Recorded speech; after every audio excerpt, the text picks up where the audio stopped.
and home before dark. Gotta love Stephen Sondheim.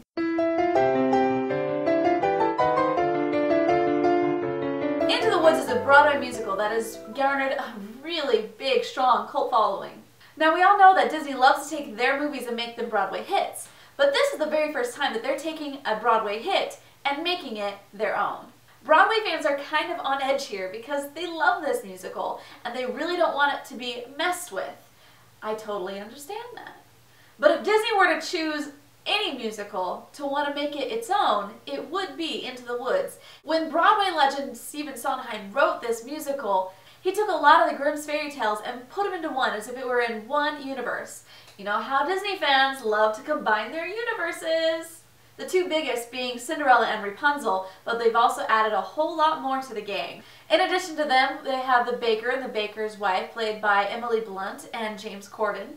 Both have had some musical experience, but not a lot. I read an interview not long ago where she said, referring to the cast, "None of us feel like singers, but we all feel like actors who can kind of sing."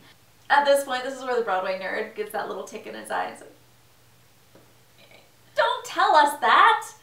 Oh! My main concern is that when you take an actor who's not really comfortable singing and make him sing, especially live, luckily this isn't totally live, so it's some live, some previously recorded.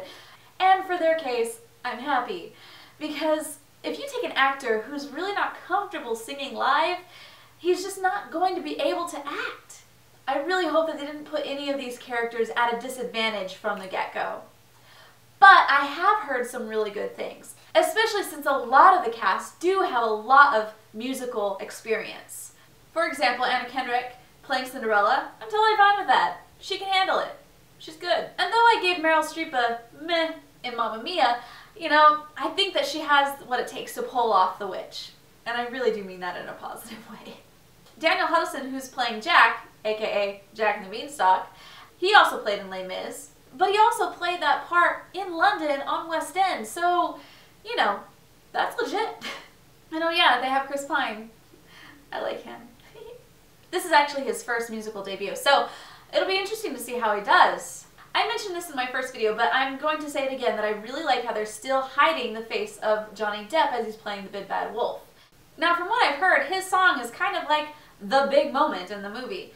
Obviously, because it's Johnny Depp, they're going to be pushing that up a little bit more anyway, but there's still a lot to look forward to. I'm being a little bit cynical in this. I do hope and I do think that all of these things will come about and they'll work out really, really well. So I'm just going to take the positive route and say, yeah, sure, it'll be great. But really, I do hope it's good. Probably the song that I remember most from this movie, other than, of course, Into the Woods, because everybody in my junior high play wouldn't stop singing it, was the song Children Will Listen. And of course that is still going to be in this movie, but they are taking out a bunch of the songs. I mean, this is a 3-hour play. They need to cut this down, so I understand why they're taking liberties and why they're just kind of, you know, cutting the fat, as it were. Broadway fans are going to kill me for saying that. How dare you be okay with them defiling Stephen Sondheim's work? The reason I'm okay with it is because it just helps you want to go to the theater more, to be able to partake in the beauty that is Stephen Sondheim's work. Okay, I'm just going to stop with the voices now. But I want to know what you guys think. Let me know in the comments below. I'm sure there's a lot of Broadway buffs out there who are, you know, are kind of on the edge, or, you know, they're totally happy about this. Let me know where you stand. Alright, just like every time, make sure to check out Rotoscopers.com for any and all of your news and reviews in the animation world. Subscribe for more Into the Woods fun. And if you're in the mood for something weird and crazy, I mean, I've got a yodeling tutorial over here. Have fun with that. Until next time, my name is Robson, and you are watching the Rotoscopers YouTube.